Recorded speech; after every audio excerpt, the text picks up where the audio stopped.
As a kid, I spent my summers with my grandparents on the ranch in Texas.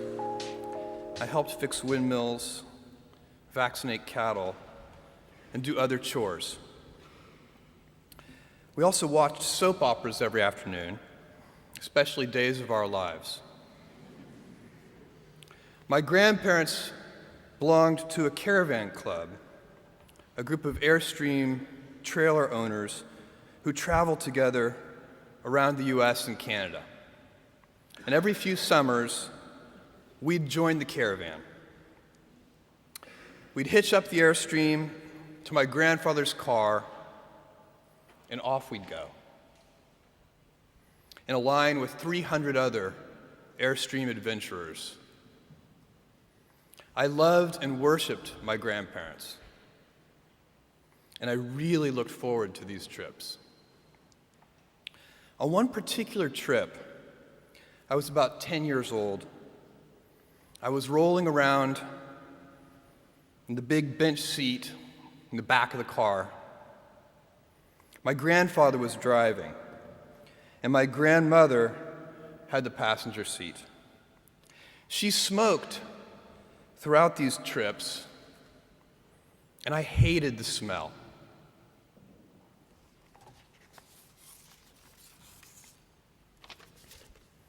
At that age, I'd take any excuse to make estimates and do minor arithmetic. I'd calculate our gas mileage, figure out useless statistics on things like grocery spending. I'd been hearing an ad campaign about smoking. I can't remember the details, but basically the ad said, every puff of a cigarette takes some number of minutes off of your life. I think it might have been 2 minutes per puff. At any rate, I decided to do the math for my grandmother. I estimated the number of cigarettes per day, estimated the number of puffs per cigarette, and so on. When I was satisfied that I'd come up with a reasonable number, I poked my head into the front of the car, tapped my grandmother on the shoulder, and proudly proclaimed, "At 2 minutes per puff, you've taken 9 years off of your life." I have a very vivid memory of what happened next, and it was not what I had expected. I expected to be applauded for my cleverness and my arithmetic skills. "Jeff, you're so smart. You had to have made some tricky estimates. Figure out the number of minutes in a year and do some division." That's not what happened. Instead, my grandmother burst into tears.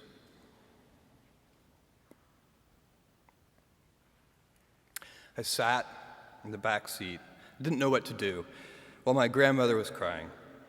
My grandfather, who'd been driving in silence, pulled over onto the shoulder of the highway. He got out of the car and came around and opened my door and waited for me to follow.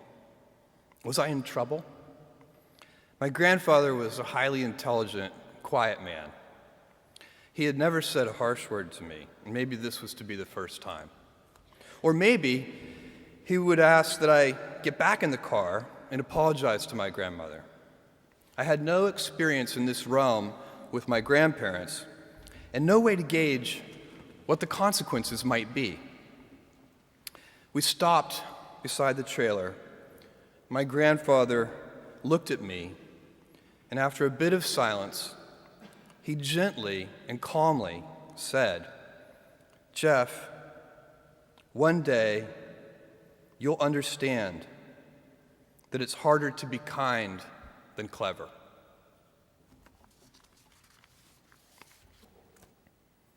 What I want to talk to you about today is the difference between gifts and choices. Cleverness is a gift. Kindness is a choice. Gifts are easy. They're given, after all.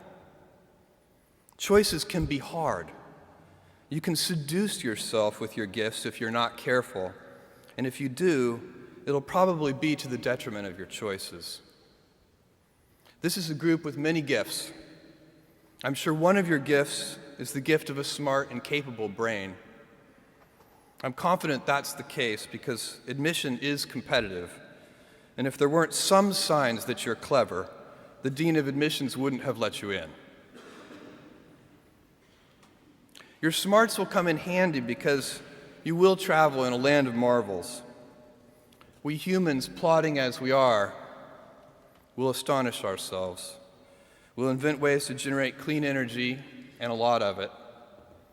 Atom by atom, we'll assemble small machines that can enter cell walls and make repairs. This month comes the extraordinary but inevitable news that we've synthesized life. In the coming years, we'll not only synthesize it, but engineer it to specifications. I believe you'll even see us understand the human brain. Jules Verne, Mark Twain, Galileo, Newton, all the curious from the ages would have wanted to be alive, most of all, right now. As a civilization, we will have so many gifts, just as you as individuals have so many individual gifts as you sit before me. How will you use these gifts? And will you take pride in your gifts or pride in your choices? I got the idea to start Amazon 16 years ago. I came across the fact that web usage was growing at 2,300% per year, and I'd never seen or heard of anything that grew that fast. And the idea of building an online bookstore with millions of titles, something that simply couldn't exist in the physical world, was very exciting to me. I just turned 30 years old, and I'd been married for a year. I told my wife, Mackenzie, that I wanted to quit my job and go do this crazy thing that probably wouldn't work, since most startups don't, and I wasn't sure what would happen after that. Mackenzie, also a Princeton grad and sitting here in the second row, told me I should go for it. As a young boy, I'd been a garage inventor. I'd invented an automatic gate closer out of cement-filled tires, a solar cooker that didn't work very well out of an umbrella and aluminum foil, baking pan alarms to entrap my siblings. I'd always wanted to be an inventor, and she wanted me to follow my passion. I was working at a financial firm in New York City with a bunch of very smart people, and I had a brilliant boss I much admired. I went to my boss and told him I was going to start a company selling books on the internet.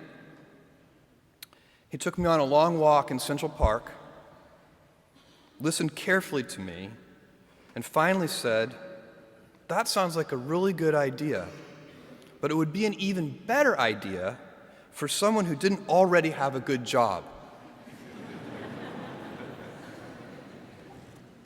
That logic made some sense to me, and he convinced me to think about it for 48 hours before making a final decision.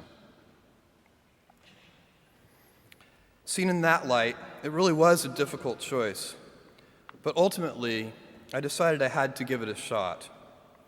I didn't think I'd regret trying and failing, and I suspected I would always be haunted by a decision to not try at all. After much consideration, I took the less safe path to follow my passion, and I'm proud of that choice. Tomorrow, in a very real sense, your life, the life you author from scratch on your own, begins. How will you use your gifts? What choices will you make? Will inertia be your guide, or will you follow your passions? Will you follow dogma, or will you be original? Will you choose a life of ease, or a life of service and adventure?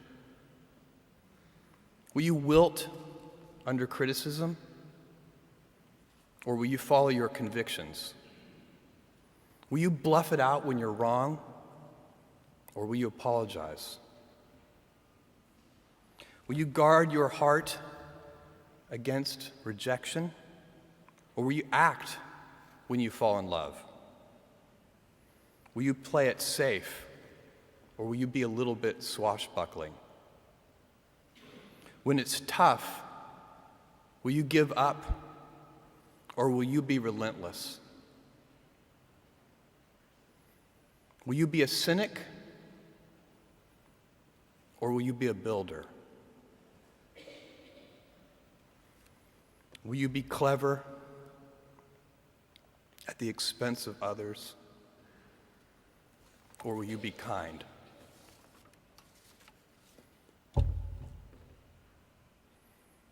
I will hazard a prediction. When you are 80 years old, and in a quiet moment of reflection, narrating for only yourself the most personal version of your life story, the telling that will be most compact and meaningful will be the series of choices you have made. In the end, we are our choices. Build yourself a great story. Thank you, and good luck.